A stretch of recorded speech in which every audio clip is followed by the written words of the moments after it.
Salutations, industrialists. I'm Marc, one of the producers working on Gilded Destiny at Aquila Interactive. And I'm John, one of the content designers working on Gilded Destiny at Aquila Interactive.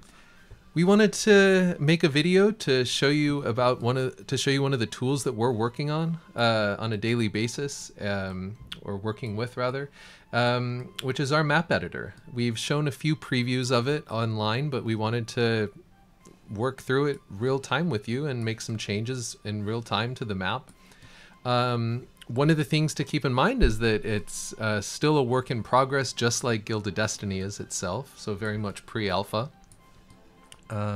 Still a lot of optimization to be done on this as well, so bear that in mind as well as you see us scrolling through. But yeah. Yeah. Okay. So part of what we're going to go through today as well is why we make some of the design choices we do. And actually, this is something I've been meaning to fix for a little while now, is Malta. So Malta at this point is part of the issue we have here is that Malta is about 20 kilometers across from the main island. And the thing is, that is also the size of, roughly the size of our hexes. The thing is that then you end up with an entire kind of province or region which is just one tile big. And which is possible though, right? Yeah, I mean, you can absolutely do it, but it's the thing is there's not much you can do with it in game when it's one tile big. I mean, you have one city there, then your entire province is taken up with that city. Sure. You don't have space for anything else on it. Yeah. So yeah, what that kind of gives us a bit of a challenge also because Malta, we can't just get rid of it either. It's strategically important, historically important. So what we're going to do here is just basically just make it a bit bigger, and make it a bit bigger than it is in reality. It still exists. So if we go down here, we've got the altitude tool turned on, and we're just going to add a bit of surface. And that will make Malta big enough for it to do a little bit more. And, therefore enabling a few additional things that you can kind of build there and give it its rightful kind of position as a strategically important island for things like the War of the Greek Revolution, all that sort of thing. Yeah. War of Greek Independence. So, yeah. Yeah. Cool. Yeah, exactly. So, cool. Now that's done. Yeah. And so what we'll actually do is we will go on over to the US now, and let me show you something that I've been meaning to work on. So still several things in the US that I'm working on, so nothing's finalized here. But yeah, if you scroll on down into the south of Arizona, you can see the Gila River here, and and so one of the things about the early period of our game is that Arizona was actually still part of Mexico, and that when the United States won the Mexican-American War, the boundary of the United States actually was right here at the Gila River. So this part here needs to be split off into another province, which was actually purchased by the United States in the Gadsden Purchase.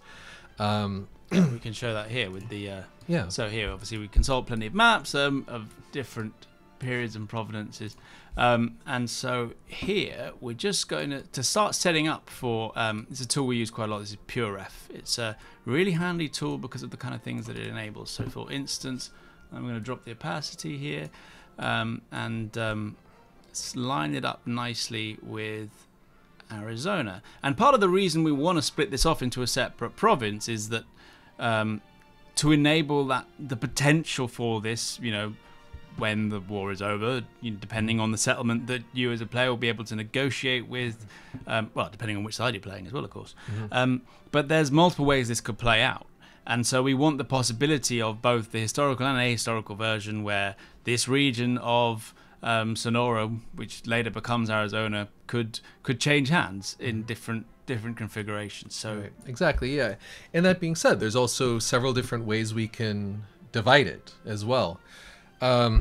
So for example, you notice here, right, Arizona and New Mexico. Part of the Gadsden Purchase is in both states. Now, for the sake of gameplay, there's such a small area of the Gadsden Purchase, which is in New Mexico, it may not make much sense to have that small of a province in New Mexico, especially in an area which isn't necessarily very strategically important. Yeah, I mean, at this point, I don't believe there are any cities there. I mean, you'd be the one doing the research here, but there were, and cities and resources kind of lacking in that particular little corner of New Mexico. The reason they wanted it was for the train, Exactly. from passing through Texas, just in that bit in the corner there, through New Mexico and through the bottom of Arizona, because that area is nice and. Right, exactly. It's a way for them to circumvent the Rocky Mountains and all the mountains further up north, and also kind of a corridor that is winterproof, so to speak. So here you can see that we're just going through and using this tool that overlays any one of the maps that we see. And we can just outline it and start clicking through. And you can also see in the bottom right of our screen, we do have longitude and latitude built into our editor. Being a hex-based map, and of course having 20K hexes, or 20 kilometer hexes, longitude and latitude isn't necessarily always the most accurate. And of course, we do want to make design choices like Malta that don't necessarily line up exactly with what it would be on a perfect map. So we do make these choices, and here you can see in the Gadsden purchase, we are doing the same. So one of the things, of course, you'll notice here as well is straight lines in our map are impossible. So this perfect north-south line, of course, mind you that it's not lined up perfectly, and of course this is a 2D projection on a 3D map, so of course it doesn't line up. But you'll notice a lot of zigzags, especially like, for example, up here on the top of Arizona, right? Because our hex tiles don't go straight east to west. Another fun feature is, of course, we don't have four hexagons can't intersect with each other. So our four corners region between Utah, Colorado, New Mexico, and Arizona is 3 corners. Yeah. What you gonna do? Yeah. So there we go. We've filled in this area here, and we've made a new province. And also, as you can see, you can kind of get a bit of a sense of that as we scroll down. But when we get in further, you can see that this still needs to be edited. This is kind of the early version, which needs a proper passover. There's a little soldier here for some reason who needs to be gotten rid of. How do you want to get rid of him? So here. So we've got the height tool. Perfect. Let's bury him. Yeah. Okay. There we go. Oh, his rifle is still sticking out. Okay. Yeah, we better bury him a bit more. So why don't you make the brush size a bit bigger? Yeah. Okay. Yeah. So here we'll have a nice and he's gone. pillar in there. And yeah, you can see it's big enough that it scrolls out and you can still see it. Pillar of the world right here in the south of Arizona / north of Sonora, as it was at this point. Yeah, and of course, with the terrain, of course, there are things that we need to change and still refine. Since right now we're mostly working on provincial borders still within North America. For example, this is the Gila River, not the Colorado River, in case any of you were wondering. We know.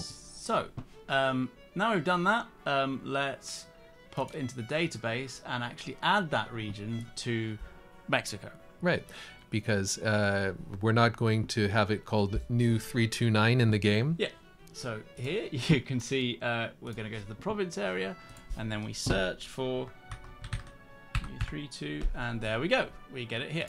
Excellent. So I'm going to put in the key.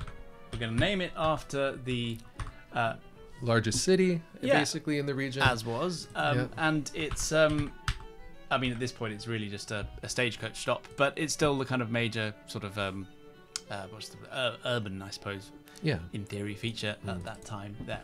And we're going to give it the proper Spanish acute accent there as well. Yeah. So that's done there. And then we add the country.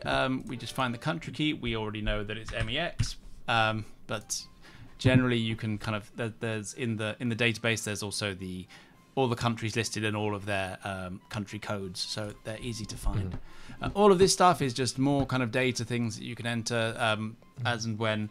They are they're sort of things that often copy paste will work just fine, but sometimes obviously you'll want to change limits and such. And again, work in progress.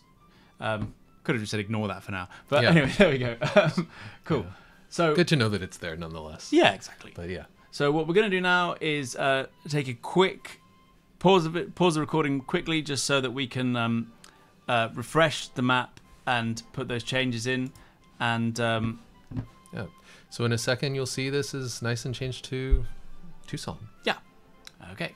Be back in a sec.